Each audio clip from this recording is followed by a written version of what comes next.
Welcome to the Mentoring Moments, Empowering Leaders to Mentor Our Future podcast.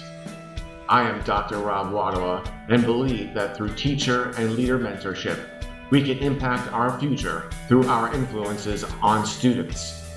As much as we believe in the power and impact of mentorship, many shy away from this rewarding work. The goal of these episodes is to lean into the work with teachers and leaders, hear their stories, and have fun with the mentoring process. Hello, everyone, and welcome to Mentoring Moments. I'm super excited here. I have an amazing guest, David Wicks with the BOCES organization, which is super fantastic. So I'll do a quick introduction so everybody gets to know David. What does it take to steer a $500 million educational ecosystem serving 51 school districts? Well, meet David Wicks, the Chief Operating Officer of Eastern Suffolk BOCES, a former district superintendent and a leader who moved from teaching physics to mastering the complex physics of large-scale educational operations, from overseeing a staff of 2,000 to serving as the district liaison to the state education commissioner. David has a unique vantage point on what really makes school systems work.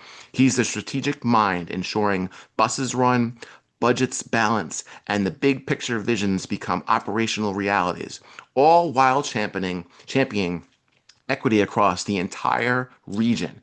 Today, we're talking about mentorship at an executive level, leading from the classroom to the boardroom, and of course, whether he'd rather mentor a visionary leader with no budget sense or a finance whiz with no people skills. So let's welcome David Wicks to Mentoring Moments. And when I talk about you as people, I say you are the superintendent of superintendents. I don't So know about my colleagues that are superintendents would say that, but thank you, Rob. Thank you for that welcome. I appreciate that. yeah. So how are you doing? Doing well. I can't believe we are where we are in the school year already. It's all flying by very quickly, as we always say. I do agree that every year goes a little bit faster, though. So, but enjoying it, and enjoying the time and enjoying what we do for students, and especially in times where there seems to be more challenges than usual. Yeah, unfortunately. And, I say it all the time. I say it at all of the events, stay present, stay in the moment because, like you just said, the older we get, the faster things go. And my oldest daughter, we were just brought to college this year. So that was a moment of like, oh my goodness, time is changing. So that I get it. So let's move right into our themes here. Our first theme is strategic to tactical leadership, right? So you translate the Board of Education's strategic vision into operational plans for 51 school districts. What's your framework of turning a big abstract goal into actionable steps that thousands of staff can execute? Uh, Thank you for that question. I'm going to go back to something you just said, kind of, in the challenges that we're facing. Be in the moment, be where you are right now. So we are large. We're large, and we're a large organization. 51 school districts. Eastern Suffolk BOCES is a little bit of a misnomer because we go from West Hampton to Montauk and Three Village School District out to Orient Point and Oyster Ponds. So that's we're the easternmost in Suffolk County, but it's a large area, and that has a one-room schoolhouse with a handful of students, and it has Brentwood Union Free School District. That's the largest suburban school district in New York State. So, yeah, not only are we, numerically large, both in our budget and the team we had to do that work, but the challenge of serving all those districts is large, and so you know, very much, okay, let's strategically, where do we want to be 5, 6, 7 years from now? And how, what is it that we're doing now that we want to carry forward? And all those questions you ask yourself in strategic planning. And then it's okay, that means, our strategic plan is 128 pages long, covering every inch of what we do, from direct instruction to students to back office services to procurement of technology and everything in between. So very much counting on the leaders that you have, and counting that they're going to say, okay, with these long-term goals that we have, what do I need to do today? What do I need to do next week? What do I need to do next month, next year, et cetera? And make sure that you're living in the moment while keeping that long-term goal in mind. Yeah, it's great advice. I think people get like I say, get lost in the sauce and they focus in on some things and they forget about the bigger picture. And as you know, the state is always changing things on us, and that's part of the pendulum. It goes back and forth. So, yeah, totally get that. So having been both, a district-wide superintendent, now you're the COO. How does your mentorship approach change, or has it changed, right? When you're advising, let's say when you were advising a building principal or a building leader versus maybe now another C-level or executive or multi-million dollar budget, so like so just is your approach the same or is it different or? I mean, there are parts of mentorship that are pretty consistent, but as you move forward in leadership and move to different positions, um, not that I want to use the word hire as an authoritative thing, but as you move to positions with more and more responsibility, it Right. becomes more and more lonely. And so when you talk about mentorship, either mentorship that I seek out for myself or mentorship that I might provide to a colleague, um, the most important part that's more so than any other position is make sure you keep your network. Make sure you're keeping in touch with people. Make sure you know who you can trust. Make sure you know outside of your organization who can you call that's not going to judge. That's just going to be a listening person, and whether they've experienced what you're experiencing or not. Um, as you take on more responsibility, there are less people that you can reach out to as colleagues, especially within your own organization. So you really need to count on those external networks. That becomes more and more important. That's what I've seen become more and more important to both me and folks that I would call colleagues.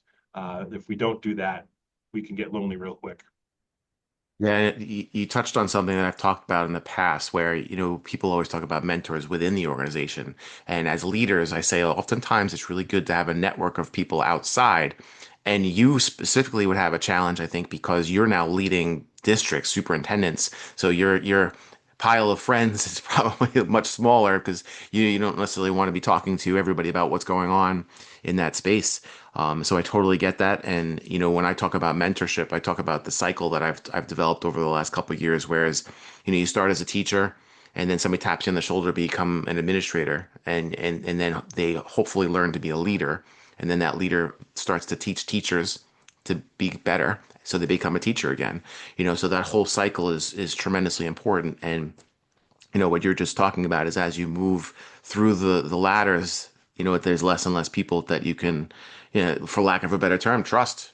You Yeah. know, it's tough. It's really tough. And lack of and there are people who you shouldn't burden with your trust. There are people that you supervise directly, or people that that have their own things. They're if they're not on that colleague, kind of parallel level within your organization, then it's some cases irresponsible for you to turn to some of the folks in your organization and lean on them as colleagues because they're not always going to be colleagues, and that's kind of the tough reality of leadership sometimes is um, maintaining that appropriate relationship with folks without seeming distant or without seeming um, like you don't appreciate people.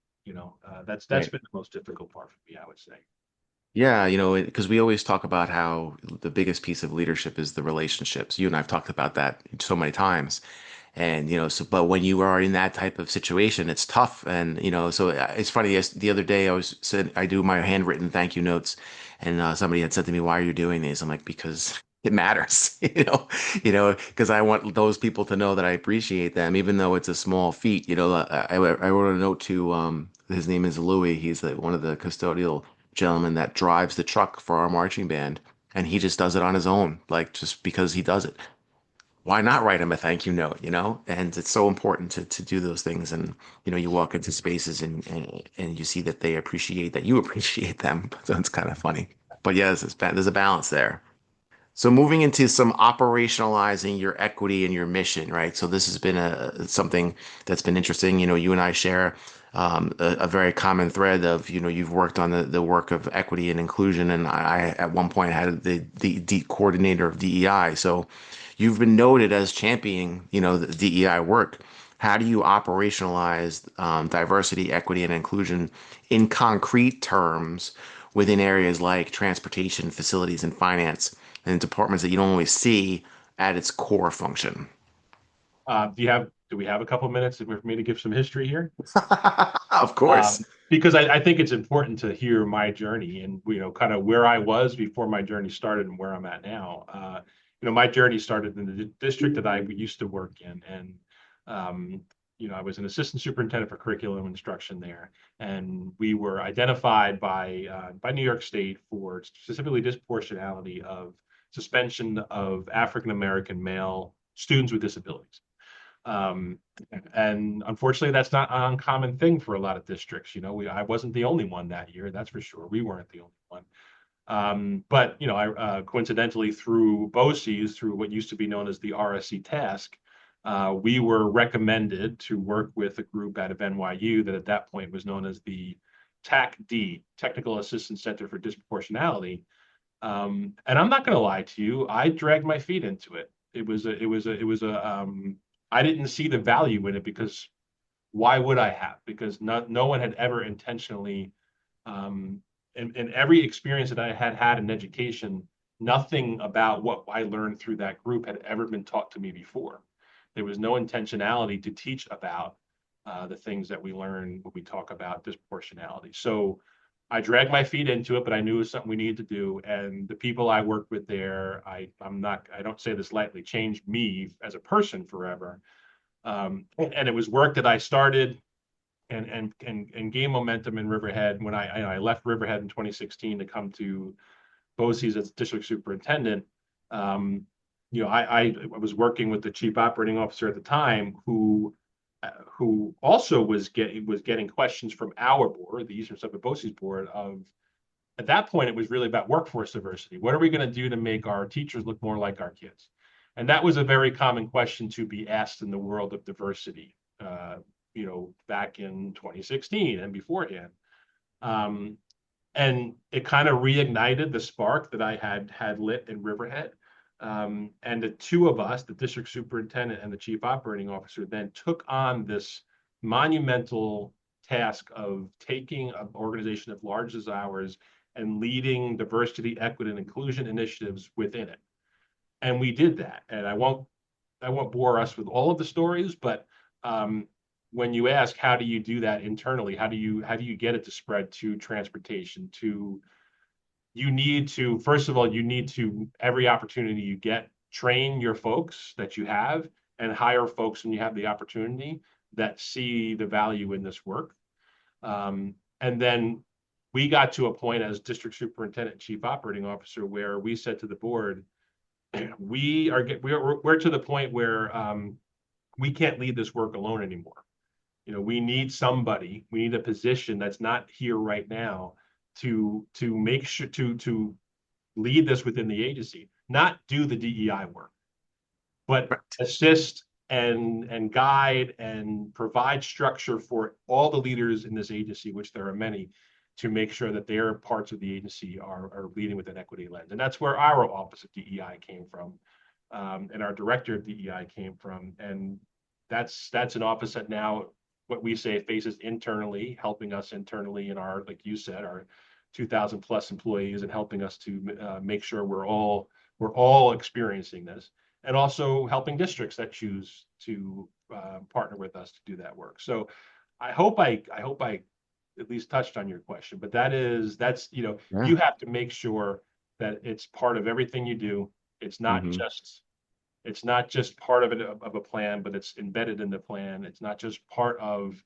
a training in a building. It's fully implementing the culturally responsive sustaining education framework in every classroom. And it takes time. I like to say, as leaders, we come to this because we're problem solvers, right?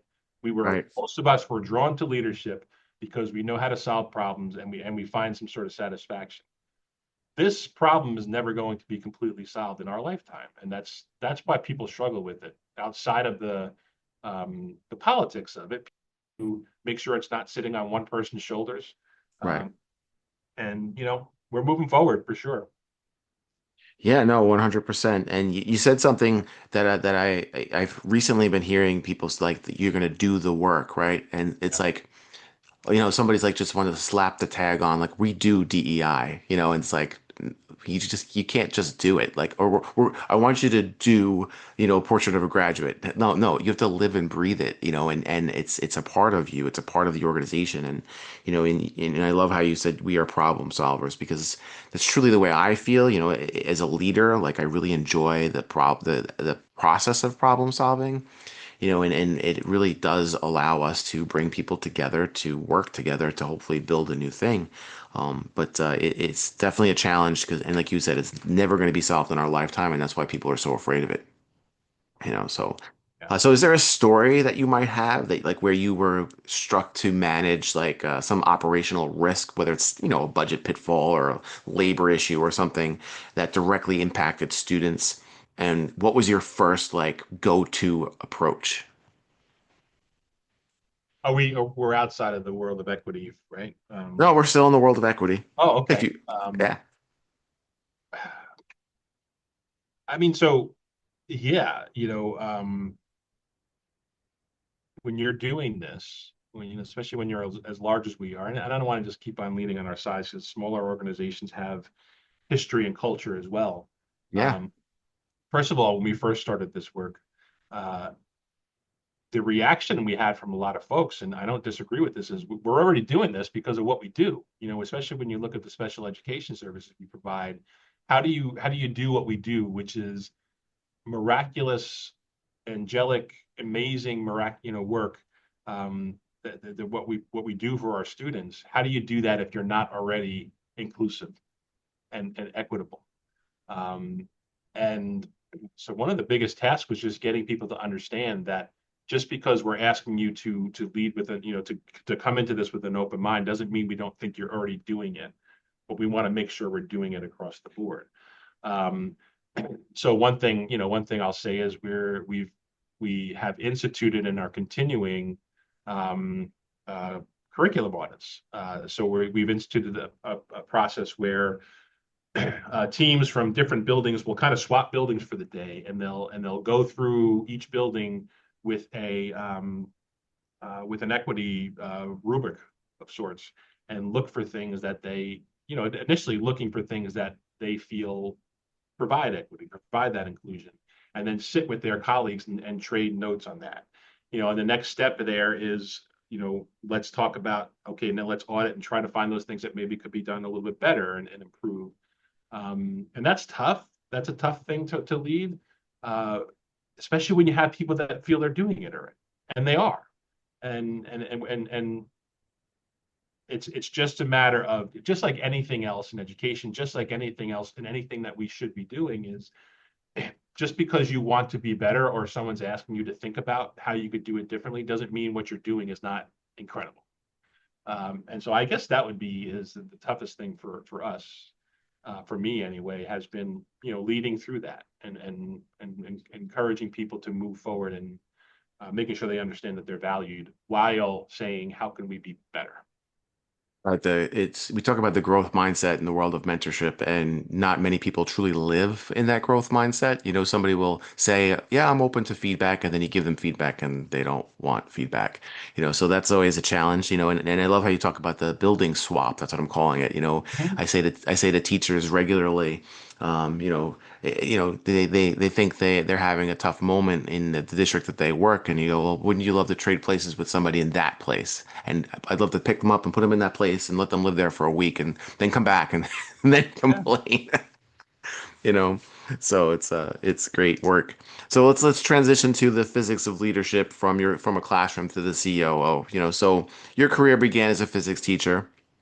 So what's one principle from physics, like like leverage, inertia, or thermodynamics, that perfectly describes a challenge you face in executive leadership today? Yeah. I love that you call it the physics of leadership because I constantly find myself using terms from physics when I talk about organizational leadership. I mean, I think I've said it already or today is the concept of momentum. What's momentum? Momentum is really culture. It's what direction are you moving in and what's your inertial resistance to changing that movement. And how far does it have to be changed for you to actually get get to where you want to be? So momentum for sure. Um, I like to think about the conservation of energy. Um, all the energy in the universe that's ever been created is still here with us in one way, shape, or form. You talked before about the pendulum swing. Everything old is new again, right? We're Yes. going to see things over and over again in different forms, but it's still fundamentally the same type of thing. Um, I mean, those two for sure. And um, when we talk about the name of the book is escaping me, but the people on the bus and the flywheel effect. Mm. Flywheel is rotational inertia, right? Why does a flywheel work? Is because once you get it spinning, it's going to spin in that direction unless you put a lot of force and a lot of torque to get it to change. And how do you get it to change? But to have more people that are believe in what you're trying to do or what the organization is trying to do, but to change it. So never thought about the physics of leadership yet. I constantly, at least internally, find myself thinking about it in that way. So I appreciate you putting those words to it. Yeah, yeah, no, that's really cool. See, you touched on something. You were talking about the pendulum swing, and I'll share a little story with you because I like to share this story when people start getting talking about the pendulum going back and forth. I had a student of mine that was a private student. She passed away. She was 93 when she passed away. She was a classroom teacher for like 30 years, and she shared a story that, she taught in a school that had challenges, and, it was 40 years ago. So the students were charged to go home and bring in milk cartons and different types of containers. And they looked at the map of their village and they made a replica of their village. And she said during the holidays they would do all of these village pieces and they put all the villages together and they would, draw on the milk cartons and all that stuff. And she said the weekend before the holiday, she would talk about the celebration of lights and all the, that all the holidays have some type of association with lights. And they would go home and then she would put lights in all the houses and she didn't tell them. Then they would come in the next week and they'd be having their celebrations and she'd turn the lights off and then she'd turn the lights on for the village and all the kids were like, oh, like amazed by that. And like that was happening 40 years ago. You're teaching the kids at their level, you're teaching the students, their own culture, their own practices, their own things. And now we're trying to get back to that Yep. you know and she was just doing it innately, and that's just what she did, and it's so but I think it ties perfectly into what you were just talking about. So you've probably worked a lot. I know you've worked a lot with new superintendents and you've mentored a lot of new superintendents. So is there a piece of advice that you would say to a new superintendent, just in general about the leadership of a large district? Well, what I do say to anybody who's considering that process of becoming a superintendent is make sure it's what you really want. Um, Unlike any other hiring process I've been involved in, um, you know, the ability for a superintendent to meet the needs of a district and a board, especially at the time that that position is open, is 100% key. I like to think I was a good physics teacher. I probably could have taught physics in a lot of places and done pretty well, right? Right. Regardless of the board culture, regardless of the community's culture, regardless of the needs at the time and whatever the district had been to, regardless of the strengths of the district, I probably could have done pretty well in a lot of places. I can't be a superintendent in every district on Long Island because I don't have the skill set to meet what they all need right now. And so, um, so do your homework before you enter that process. Make sure you know that that's a place you want to be. Make sure you know it's close enough to home so that all those nights you're going to be out, if you need to sneak home for a half an hour to get some dinner with the family, you can do that. Make sure you know what your values are compared to what the district's values have been historically. Because if you do have the ability to change it, it's going to take a long time and a lot of work if it even needs to be changed, or if they're looking for it to be changed. So I guess that's the one thing. Because if you're making that move to that position, um, you're probably hopeful that you're going to be a superintendent for the rest of your career, whether it's in that district or not, and you don't want to make a lot of moves. It's tough, right? Taking any new job is tough. Leaving what you've known behind is difficult. And the exposure you get as a superintendent makes it that much more difficult, and you don't want to do that too many times in your life. So I think that's the most important part. And I mean, when I do superintendent searches, that's the conversation we have with every candidate at the very beginning is this is what this district needs right now. Is this something you can do? And why? And tell me why you can do that so I can represent to the board why you'd be a strong candidate. You know, it was great points, and I'm feeling that now, where I am, I'm about 40 minutes from my home, so it's so when I want to scoot home, it's not as easy as it used to be, and but that's a fair point. Talking about being present with your kids and being active as a family member, knowing your limits is driving. It's as silly as it sounds. It is important for the balance, life work balance. So super important. All right, so we're about 25 minutes in, so let's move to our RW rapid fire questions. All So right, David let's do got it. these ahead of time, so he was rapidly working through them. So our first one is: would you rather mentor a visionary leader with no budget sense or a finance whiz with no people skills? So I'm going to say it depends, Rob, and I know you're going to call me a No, it's okay. and I'm going to say it depends because you need people with skills. What's one of the best number one things about leadership is surround yourself with people that are better than you at what you're not the best at. And so if a finance whiz with no people skills is what that organization needs because their finances need a lot of support, and the rest of that team can leadership central leadership team can take the people skills part and then that's what we'll do. Ideally you want both, but if and you bring up this is a great question because financial folks are hard to find. Business officials are hard to find these days, and They when are. districts are looking for them, the searches have been difficult. And so you might need to find that visionary leader that is able to learn with some guidance and think out of the box as far as you can provide that. So it absolutely depends on the situation. You're not nailing me to an answer on that one. Well, that's fine. And I've had a lot of people that have said similar things on some of these mentor questions. But I love how you said surround yourself with. I say surround yourself with your gaps, right? And it's funny because I think growth mindset people think that way, and then there's some people that say those things, but then they're a little bit jealous, or they wind up getting fearful that this other person is going to take over their role, which is that's the fixed mindset, So I love that you talked about the balance, and it's true, we need the balance. All right, so number two, what's your most well-intentioned but unrealistic mandate that you've come from a state or federal level? So I told you offline I thought about this one. This is the one I had to think about the most. And so Okay.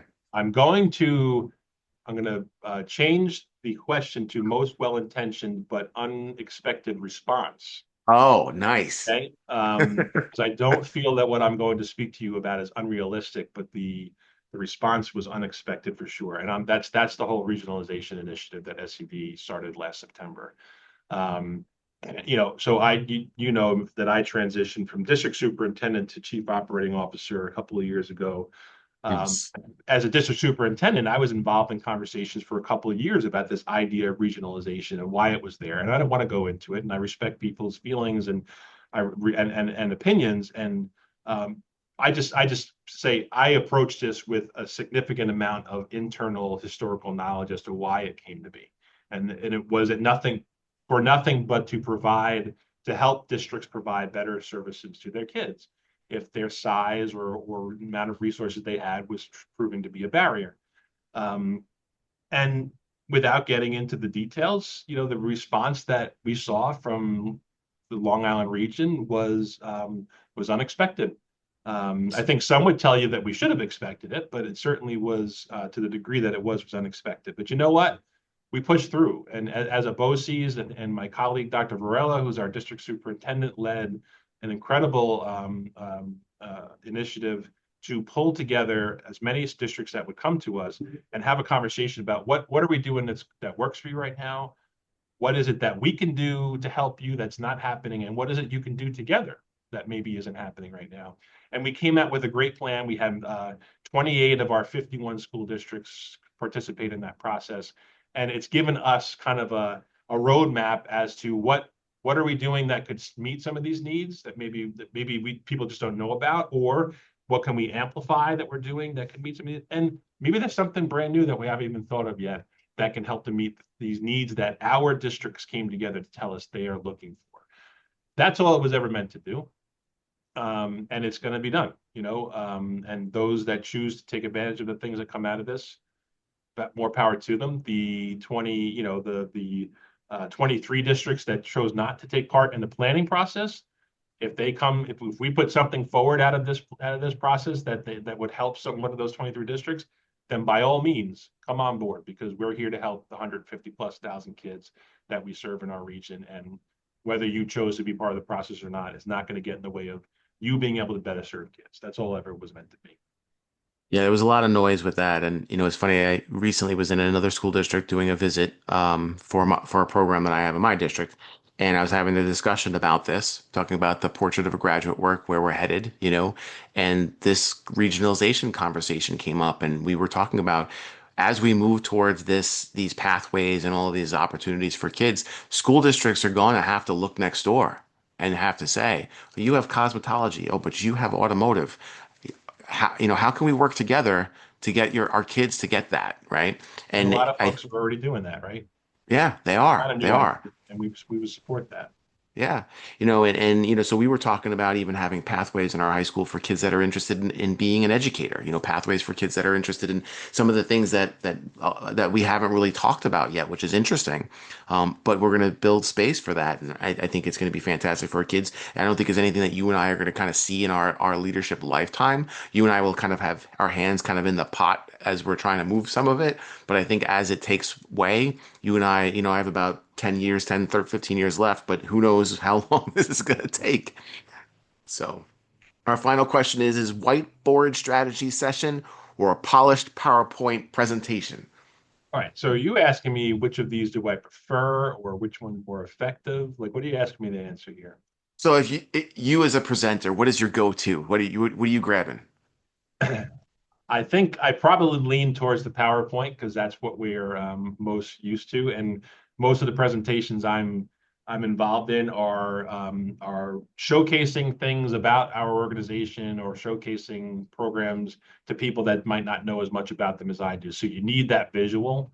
But I am very comfortable in the conversation, whiteboard strategy session.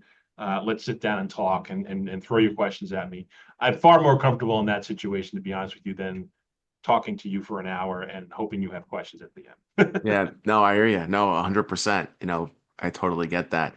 So here's our mic drop closer. So Thanks. here we go. So finish this sentence. The most effective executive leader isn't the smartest person in the room. They are the one who dot dot dot. Find the smartest people to bring the organization where it needs to be. There you go. So it ties right back into what we were talking about earlier, fill your gaps, right? Super, super awesome. So thank you so much, David, for taking the time to be with me on Mentoring Moments. Is there anything that you'd like to share? Any last pieces of advice, and any future leaders out there?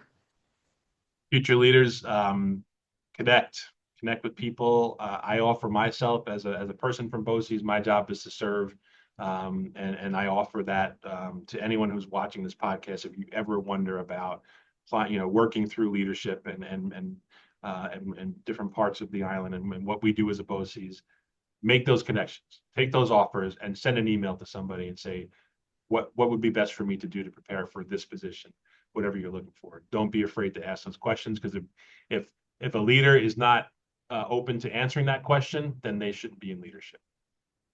Percent. So thank you so much, David. I really do appreciate it. And thank you for all of our audience members at Mentoring Moments. And stay tuned. Thank you.